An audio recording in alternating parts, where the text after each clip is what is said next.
Hello students, welcome back. देखिए, आज हम डिस्कशन करेंगे एस्टरिफिकेशन के ऊपर। अब एस्टरिफिकेशन नाम से आप समझ जाइए फॉर्मेशन ऑफ एस्टर।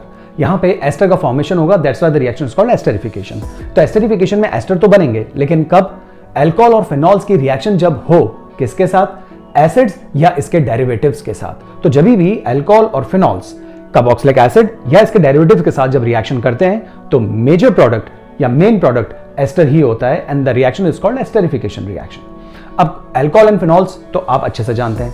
अब कार्बोक्सिलिक एसिड और इसके डेरिवेटिव्स के बारे में बता देता हूं। Carboxylic acid is COOH group और उसके साथ R ग्रुप जुड़ा रहता है। इसके 4 डेरिवेटिव्स होते हैं। 4 डेरिवेटिव्स कौन कौन से हैं? एक है एसिटिक एनहाइड्राइड, एक एस्टर, एक अमाइड और एक एसिड क्लोराइड। ये 4 डेरिवेटिव्स होते हैं। इन 4 डेरिवेटिव्स में से एक डेरिवेटिव तो एस्टर ही है, तो उसको आप हटा दीजिए क्योंकि प्रोडक्ट भी एस्टर बन रहा है, तो हम एस्टर से तो रिएक्शन नहीं कर सकते। तो अब 3 डेरिवेटिव बचे। कौन कौन से बचे? एक बचा एसिटिक एनहाइड्राइड, एक बचा एसिड क्लोराइड और एक बचा अमाइड। अब इन तीनों में से अगर हम बात करें तो अमाइड की रिएक्शंस आपको देखने को नहीं मिलेगी। अमाइड जो डेरिवेटिव है कार्बोक्सिलिक एसिड का, वो बहुत लीस्ट रिएक्टिव है। अगर रिएक्टिविटी की बात आए तो सबसे तेज रिएक्ट करते हैं एसिड क्लोराइड, और सबसे वीक रिएक्शन या सबसे स्लो रिएक्शन जो होती है वो होती है एसिड अमाइड्स की या सिंपली अमाइड्स की। इसीलिए अमाइड वाली रिएक्शन आज आपको देखने को नहीं मिलेगी। तो आज आपको अल्कोहल और फिनॉल्स की रिएक्शंस किसके साथ देखने को मिलेगी? आज आपको रिएक्शंस देखने को मिलेंगी केवल 3 चीजों के साथ। या तो कार्बोक्सिलिक एसिड होगा और इसके 4 में से 2 डेरिवेटिव होंगे, जिसमें से एक एनहाइड्राइड होगा और एक एसिड क्लोराइड होगा। फाइन, अमाइड क्यों हटा दिया? लीस्ट रिएक्टिव है। दूसरा एस्टर्स तो हम ले ही नहीं सकते क्योंकि एस्टर तो हमारे यहाँ पे प्रोडक्ट है। और एनहाइड्राइड और एसिड क्लोराइड्स में भी अगर कंपेयर किया जाए तो सबसे बेस्ट और सबसे फास्ट जो रिएक्शंस होती हैं वो एसिड क्लोराइड्स की होती है, क्योंकि एसिड क्लोराइड चारों डेरिवेटिव्स में से सबसे ज्यादा रिएक्टिव है। दैट्स व्हाई बाकी सारे कॉन्सेप्ट्स हम जब डेरिवेटिव्स के ऊपर बात करेंगे तब देखेंगे। फाइन, चलिए अब यहां पे देखिए। सबसे पहले alcohols and phenols react with acid chlorides, carboxylic acids and acid anhydride. आगे वो 3 चीजें to form esters and the reaction is called esterification. Done. यहां पे आप देख सकते हैं AR मतलब फिनाइल रिंग है, R मतलब एक एल्किल ग्रुप है, रिएक्शन OH तो है ही है, मतलब ये अल्कोहल और फिनॉल तैयार हो गए, फिनॉल एंड अल्कोहल। रिएक्शन किससे हो रही है? एसिड क्लोराइड से हो रही है। अब आपको ये पता होना चाहिए कि एसिड क्लोराइड कैसे लिखते हैं, एसिड एनहाइड्राइड कैसे लिखते हैं, कार्बोक्सिलिक एसिड कैसे लिखते हैं। वैसे ये सब चीजें 11th में बहुत अच्छे से हो चुकी है, आपको आइडिया ही होना चाहिए। मैं तो यहाँ पे शो भी करूंगा अभी आपको, ठीक है। देखिए, तो जब इनकी रिएक्शंस होती हैं, एसिड क्लोराइड को लिया है हमने सबसे पहले, ठीक है, पिरिडीन की प्रेजेंस में हमने रिएक्शन करी तो आपको मिल गए एस्टर्स और बन गया HCl। Now the question arise, ये रिएक्शन कैसे हुई होगी? आप पहले वो देख लीजिए, फिर हम आगे की बात करेंगे। यहां देखिए, सबसे पहले कोई भी आप अपनी तरफ से अपनी चॉइस का कोई भी अल्कोहल ले लीजिए, CH3 CH2OH। मान लीजिए हमने ये अल्कोहल ले लिया। एसिड क्लोराइड क्या होता है? RCOCl। Fine, RCOCl। ओके, पहले तो ट्रिक से देख लेते हैं। ट्रिक कहती है यहां तो ये वाला बॉन्ड क्लीव होने वाला है। एसिडिफिकेशन में हमने हेडिंग ही पहले ये दे दी थी कि OH बॉन्ड ही टूटेगा, तो यहां तो ये बॉन्ड टूटेगा, यहां से ये बॉन्ड टूटेगा और क्या चीज बाहर निकल जाएगी? HCl। HCl is a strong acid, वो बाहर निकल जाएगा। अब पहले बची हुई चीज देख लीजिए। बची हुई चीज क्या आने वाली है? बची हुई चीज आने वाली है CH3 CH2O COO और यहां R ग्रुप आ गया। अब आप ये चेक कर सकते हैं कि ये एक एस्टर बना है, RCOOR। अगर यहां पे ये ग्रुप ना होकर H होता तो ये कार्बोक्सिलिक एसिड होता, लेकिन ये एस्टर है RCOOR, तो फॉर्मेशन ऑफ एस्टर हो गया। अब HCl क्योंकि एक स्ट्रॉन्ग एसिड है, तो जैसे ही रिएक्शन में बनता है इसको न्यूट्रलाइज करना जरूरी है। न्यूट्रलाइज करने से 2 फायदे हैं। एक तो एसिड जो है वो कोई और रिएक्शन ना प्रोड्यूस कर दे यहाँ पे, नंबर 1, या कोई और प्रोडक्ट्स ना प्रोड्यूस कर दे, एंड नंबर 2, प्रोडक्ट साइड पे HCl बन रहा है। तो ली शेडियर प्रिंसिपल के अकॉर्डिंग जैसे जैसे आप HCl को हटाएंगे वैसे वैसे रिएक्शन फॉरवर्ड डायरेक्शन में चलेगी और आपको एस्टर्स की यील्ड ज्यादा मिलने लगेगी। फाइन, तो यहां पे ये एस्टर बन गए ARR, ये देखिए O, ये वो O है, ये H और ये Cl चला गया, तो फिर पीछे लिंक बनेगा COR' और साथ में यहाँ पे पीछे लिखा हुआ है HCl। ये देखिए HCl। फाइन, तो एस्टर्स तैयार हो गए। रिएक्शन पिरिडीन की प्रेजेंस में करी। पिरिडीन कौन है? पिरिडीन एक बेस है जो कि बनने वाले एसिड से रिएक्शन करके इस रिएक्शन को फॉरवर्ड डायरेक्शन में फेवर करती है चलने में, राइट। और जब रिएक्शन फॉरवर्ड डायरेक्शन में चलेगी तो एस्टर का यील्ड बढ़ता चला जाएगा। फाइन, तो ये एक रिएक्शन आपके सामने हुई। मैकेनिज्म की यदि हम इसकी बात करें तो मैकेनिज्म देखिए।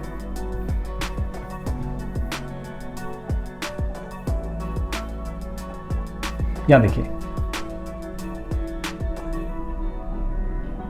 मैकेनिज्म में हम कोई भी अल्कोहल ले सकते हैं, आप R भी ले सकते हैं, किसी से भी आप बात को शुरू कर सकते हैं। CH3 CH2 OH plus acid chloride लिख रहे हैं तो CH3 CO Cl लिख देते हैं। फाइन, चलिए अब यहां देखिए, सबसे पहले यहां क्या होगा, इस बॉन्ड के इलेक्ट्रॉन यहां शिफ्ट होंगे क्योंकि ऑक्सीजन ही इन सब में सबसे ज्यादा इलेक्ट्रोनेगेटिव है।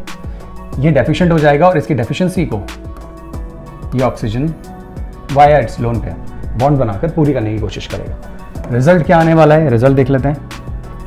CH3 CH2 O, H को हम नीचे लिख देते हैं, इसके साथ जो H है एक लोन पेयर तो अभी भी है लेकिन एक डोनेट हुआ है इसलिए प्लस साइन, सीधा लिंक इस कार्बन के साथ बन रहा है, ये कार्बन के साथ लिंक, उसके साथ ऑक्सीजन जुड़ा है, ऑक्सीजन पे माइनस साइन है क्योंकि बॉन्ड के इलेक्ट्रॉन्स शिफ्ट हो गए हैं उसके ऊपर, और उस पर एक Cl जुड़ रहा है और एक CH3 जुड़ रहा है।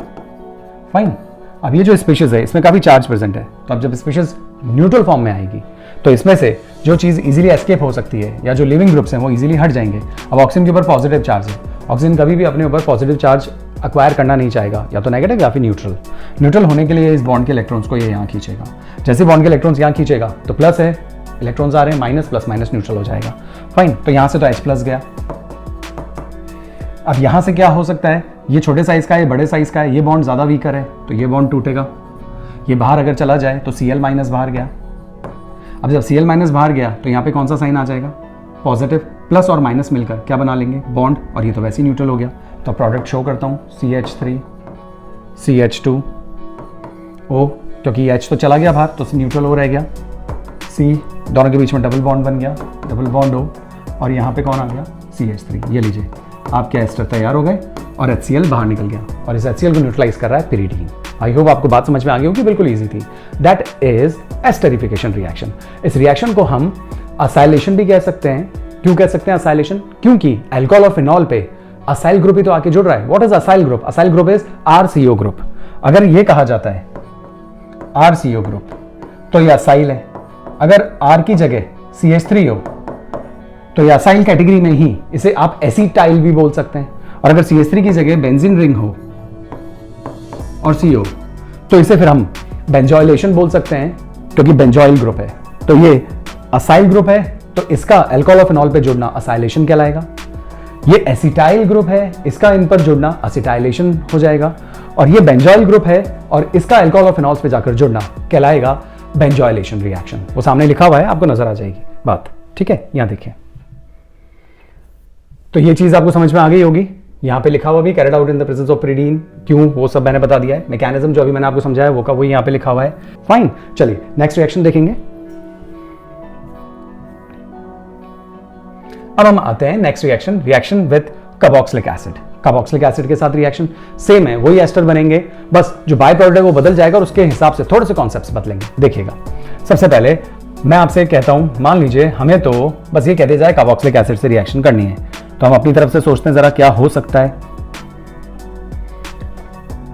अल्कोहल CH3 CH2 कोई भी लीजिए आप, OH, मैकेनिज्म एक जैसा ही है सबका, इसलिए बार बार नहीं उठाएंगे। और अभी यहां पे ध्यान दीजिए, तो ये इथाइल अल्कोहल कार्बोक्सिलिक एसिड, अब रिएक्शन करनी है हमें, ठीक है। रिएक्शन के अंदर इक्विलिब्रियम होता है, तो ये बात होता है कि जो भी प्रोडक्ट बने, जो भी बाय प्रोडक्ट हो, उसे बनते ही आपको हटाना चाहिए, जैसे कि रिएक्शन फॉरवर्ड डायरेक्शन में चले, क्योंकि जिन भी रिएक्शंस में इक्विलिब्रियम होता है तो ली शेड्यूल प्रिंसिपल के हिसाब से बाय प्रोडक्ट को आप हटाते जाइए या किसी को भी आप हटाइए। रिएक्शन को अगर आपको फॉरवर्ड चलाना है तो प्रोडक्ट्स में से किसी भी एक को आप उस मिक्सचर में से हटा देंगे तो रिएक्शन ऑटोमेटिकली फॉरवर्ड चलेगी और आपको रिएक्शन 100% कंप्लीशन की तरफ हम कह सकते हैं कि मूव कर जाएगी रिएक्शन। फाइन, चलिए अब यहां पे क्या हो सकता है, ये तो आपको पहले से ही पता है कि यहां पे तो H ही जाना है और यहां से असाइल ग्रुप आके जुड़ना है, यही ग्रुप आगे जुड़ना है, तो यहां से बची हुई चीज कौन सी चीज जाएगी, OH जाएगी, यहां से H जाएगा। तो आप सोचिए जरा कौन सी चीज बाहर जा रही है, H2O को बाहर निकालना है, CH3 CH2O CO CH3 CH3 CH2O। अब क्योंकि ये चीज बाहर गई है ना तो लिंक यहीं से बनेगा, तो ये CO यहां आ गया और फिर ये पीछे CH3। क्या ये एस्टर है, अभी भी ये बिल्कुल एस्टर है, और इसका प्रोडक्ट क्या है, इसका प्रोडक्ट है मेन एस्टर और बाय प्रोडक्ट है वाटर। फाइन, अब पॉइंट इज रिएक्शन रिवर्सिबल है, रिएक्शन के बीच में इक्विलिब्रियम एग्जिस्ट करता है।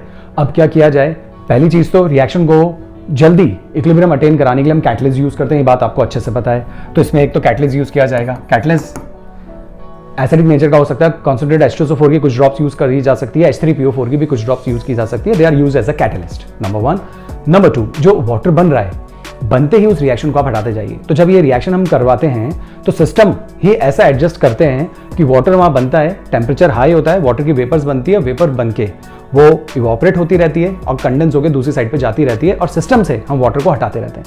तो असेंबली ही कुछ इस तरीके से सेट की जाती है कि वाटर बनता है और बनने के बाद नेचुरली वो सिस्टम से बाहर निकलता चला जाता है और रिएक्शन ऑटोमेटिकली फॉरवर्ड डायरेक्शन में चलती जाती है। तो हम वाटर को यहां से सेपरेट कर देते हैं बाय हीटिंग या बाय राइजिंग टेम्परेचर, जिस वजह से पानी की वेपर्स बन के अलग होती रहती है और आपको मेन प्रोडक्ट मिल जाता है।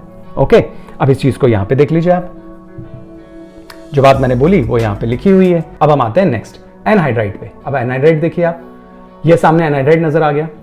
अभी एनहाइड्राइड के साथ मैं आपसे कह रहा हूं कि रिएक्शन हमें करनी है और एनहाइड्राइड के साथ जब रिएक्शन करेंगे तो एनहाइड्राइड भी तो कार्बोक्सिलिक एसिड का ही डेरिवेटिव है। 4 ही तो डेरिवेटिव थे, उसमें से 2 ही काम में ले रहे हैं, acid chlorides RCOCl, anhydride RCOOR। एकमात्र ऐसा फंक्शनल ग्रुप है जिसके अंदर 3 ऑक्सीजन प्रेजेंट होते हैं, देख सकते हैं। फाइन, चलिए अब इसको कैसे करेंगे भाई, इसका प्रोडक्ट कैसे आइडेंटिफाई करा जाए? बिल्कुल आसान है, आपको अच्छे से पता है, असाइलेशन टाइप की रिएक्शन है, असाइल ग्रुप ही इस पे आके जुड़ना चाहिए। तो यहां से तो H ही हटेगा और यहां से आप इसको हटाएंगे तभी तो ये वाला ग्रुप ही आगे जुड़ेगा, असाइल ग्रुप ही आगे जुड़ेगा। ओके, तो यहां से क्या चीज बाहर निकल रही है? R-COOH, ये चीज बाहर निकल रही है और इस O से अब क्या चीज जुड़ जाएगी? इस O से जुड़ जाएगा COOR-, तो ROCOOR-, यानी कि एस्टर तैयार हो गए। आप चाहें तो प्रोडक्ट देख सकते हैं, बाय प्रोडक्ट क्या होगा? R-COH, ये देखिए R-COH बाय प्रोडक्ट और ये मेन प्रोडक्ट आपका आ ही गया एंड दैट इज एस्टर। यहां देख सकते हैं इस जगह पर ROH, ये O, और यहां पे यदि हम बात करें तो ये यहां से तो ये चीज हमने बाहर निकाल दी थी R-COH, तो इस O से सीधा ये O, फिर COOR-OCOR-। फाइन, वही एस्टर बन गए आपके। फाइन, अब एक में बाय प्रोडक्ट HCl था फर्स्ट वाले केस में, तो हमने वहां पे पिरिडीन मिलाया। दूसरे में वाटर था तो हमने उसको डिस्टिलेशन करके उसको हटा दिया। अब यहां पे हमारा कौन है? कार्बोक्सिलिक एसिड है और ये एस्टर है, दोनों ही ऑर्गेनिक कंपाउंड्स हैं। फाइन, अब क्या किया जाए? लेकिन कार्बोक्सिलिक एसिड जो होता है वो बहुत अच्छी हाइड्रोजन बॉन्डिंग कर सकता है, एस्टर्स उतनी अच्छी हाइड्रोजन बॉन्डिंग नहीं कर सकते। बस यही पॉइंट ऑफ डिफरेंस हमारे पास आ जाता है। हम कैसे सेपरेट करेंगे? एक बार जब ये रिएक्शन होने लग जाती है, वही acid as a catalyst use करते हैं और एक बार हमें लगता है ये इक्विलिब्रियम अटेन होने वाला है तो हम खूब पानी मिलाना शुरू कर देते हैं। अब आप जितना पानी मिलाते हैं तो जो कार्बोक्सिलिक एसिड है वो तो पानी में डिसॉल्व होने लग जाता है और ये क्योंकि एस्टर्स पानी में सॉल्युबल नहीं है, दैट्स व्हाई इनका प्रेसिपिटेट बनने लगेगा और जैसे ही प्रेसिपिटेट बनने लगेगा आप उसको सेपरेट कर सकते हैं और मिक्सचर में से इसकी कमी हो जाएगी तो इसकी कमी को पूरा करने के लिए रिएक्शन वापस फॉरवर्ड डायरेक्शन में चलने लगेगी। यानी कुल मिला के HCl को आपने पिरिडीन डाल के सिस्टम से हटाया, वाटर को डिस्टिलेट करके आपने डिस्टिलेशन करके वहां से हटा दिया और कार्बोक्सिलिक एसिड को एक्सेस वाटर डालकर डिसॉल्व कर लेते हैं। इस वजह से इसका प्रेसिपिटेट वहां पे डेवलप हो जाता है और मिक्सचर से ये अलग हो जाता है। इस वजह से हम तीनों ही केसेस में रिएक्शन को फॉरवर्ड डायरेक्शन चलाने में कैपेबल हैं और हम कर पाते हैं ऐसा। It's possible to shift the reaction in the forward direction. कैसे? पर जो भी बाय प्रोडक्ट है या मेन प्रोडक्ट, कैसे भी दो में से किसी एक को अगर आप हटाएंगे या सेपरेट करेंगे तो नेचुरली इनिशिएटिव प्रिंसिपल के अकॉर्डिंग रिएक्शन फॉरवर्ड डायरेक्शन में ही चलना चाहेगी। फाइन, तो वो बात जो मैंने अभी आपको बताई वही यहाँ पे रिएक्शन आपके सामने शो की जा रही है और कैसे गया होगा वो मैंने अभी आपको शो कर दिया।